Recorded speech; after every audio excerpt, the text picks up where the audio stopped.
हमारा जो next topic है वो है disk scheduling. Disk scheduling in the sense कि जो हमारी सेकेंडरी मेमोरी होती है जिसको हम जनरली बोलते हैं हार्ड डिस्क, उसके अंदर जब भी कोई प्रोसेस आती है, रिक्वेस्ट करती है किसी आईओ का, तो वो आईओ रिक्वेस्ट जो है वो कैसे प्रोसेस होती है।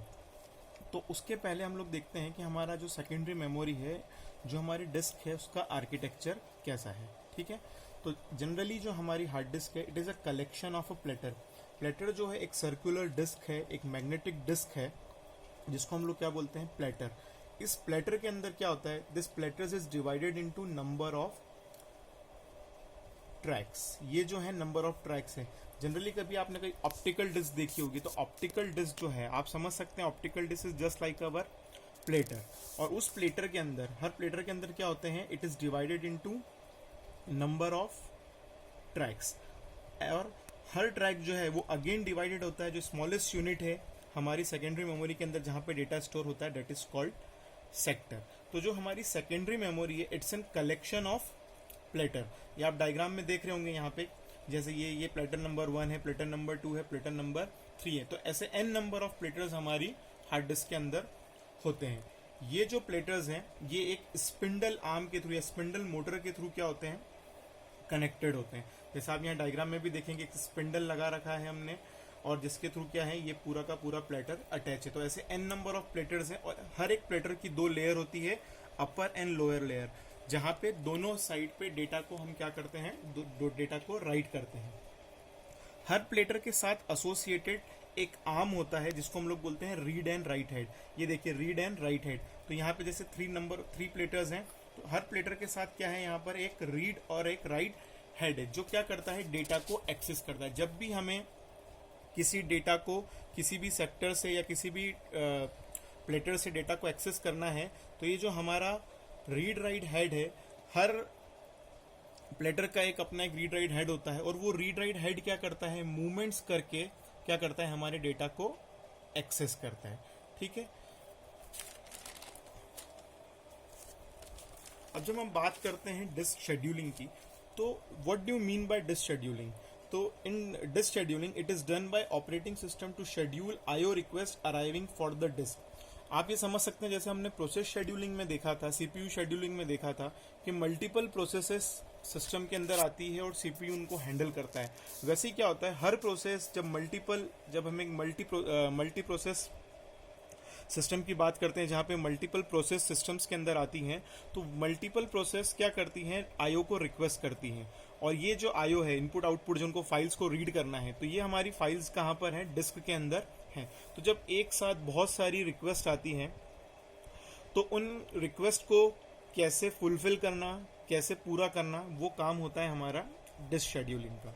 अब डिस्क शेड्यूलिंग इंपॉर्टेंट क्यों है, बिकॉज तो पहला पॉइंट है, मल्टीपल आईओ रिक्वेस्ट में arrive by different process, only one IO request can be served at a time by the disk controller. Thus, other IO requests need to wait in a waiting queue and need to be scheduled. Means जब multiple IO request एक साथ आएगी different process से, तो हम at a time एक ही IO को disc का एक्सेस दे सकते हैं। ठीक है, पर किस प्रोसेस को डिस्क का एक्सेस किस टाइम देना, कैसे करना, तो उसके लिए हमें एक पूरे शेड्यूल की जरूरत होती है, और उसी को हम लोग बोलते हैं disc schedule. Next is 2 or more requests may be far from each other, so can result in a greater disk arm movement. अब एक आप चीज देखेंगे कि डिस्क आर्म मूवमेंट की हम बात कर रहे हैं, तो देखिए हमने एक चीज देखी यहाँ पे, ये हमारा एक प्लेटर है, एक प्लेटर के अंदर इट हैव अ सेक्टर।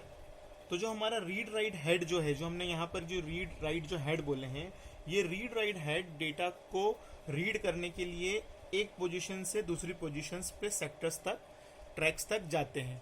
तो ये जो टाइम है, अगर मान लीजिए ये है हमारा ट्रैक नंबर 0, 1, 2, 3, ऐसे मान लीजिए हमारे पास 99, एक प्लेटर के अंदर 99 ट्रैक्स है। तो सपोज पहली जो प्रोसेस आई P0, उसने रिक्वेस्ट किया 98 ट्रैक को, तो हमारा मान लीजिए अभी जो करंट पोजीशन है रीड राइट हेड की 0 है, तो वो सबसे पहले कहाँ ट्रेवर्स करेगा, 99 पे। अगेन कोई प्रोसेस आई P1, उसको चाहिए 33, तो हमारा रीड राइट हेड है वो कहाँ आएगा, 34 पे। तो ये जो टाइम है ये इंपॉर्टेंट है और इसी के लिए हम डिस्क शेड्यूलिंग परफॉर्म करते हैं। अब कुछ इंपॉर्टेंट टर्म्स होते हैं डिस्क शेड्यूलिंग के अंदर। पहला जो टर्म्स है that is called seek time. Seek time क्या है? Time taken to locate the disk arm to a specified track where the data is to be read और राइट। अभी मैंने आपको एक एग्जांपल दिया कि अभी हमारा जो आर्म है, हमारा जो रीड राइट हेड है वो है ट्रैक नंबर 24 पे, और हमको जो प्रोसेस आई है उसको चाहिए 90 नंबर ट्रैक पे डेटा है जो एक्सेस करना है। तो जो टाइम हमारे रीड राइट हेड को इस 24 नंबर ट्रैक से 90 तक जाने को लगेगा, that time is called seek time. Time taken to locate the disk arm to a specified track. तो हमारा स्पेसिफाइड ट्रैक कौन सा था? 90, where data is to be read write. तो इस टाइम को हम बोलते हैं सीक टाइम।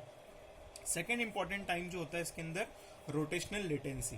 तो time taken by desired sector of disk to rotate into a position so that it can be access read and write. Rotational latency in the sense, मैंने आपको एक चीज बताई थी कि जो हमारे सेक्टर्स, जो हमारे प्लेटर्स हैं, अगर आप डायग्राम्स को एक बार देखें तो ये हमारे जो प्लेटर्स हैं एक स्पिंडल आर्म से अटैच होते हैं, ठीक है। तो ये जो स्पिंडल आर्म की होती है मूव होती है ताकि ये जो सेक्टर्स हैं इंडिविजुअल, जब आप ट्रैक को तो हम लोग ट्रैक को तो पढ़ पा रहे हैं घूम के, ठीक है, पर इंडिविजुअल सेक्टर्स तक जाने के लिए इन मोटर्स को, स्पिंडल आर्म्स को घूमना पड़ता है, ठीक है। तो ये जो डिजायर्ड सेक्टर तक डेटा को पढ़ने का जितना जो टाइम लगता है उसको हम लोग बोलते हैं rotational latency. Time taken by desired sector of disk to rotate into a position so that it can access the read write head. Next है ट्रांसफर टाइम। तो time to transfer data it dependent on the rotating speed of the disk and number of byte to be transferred.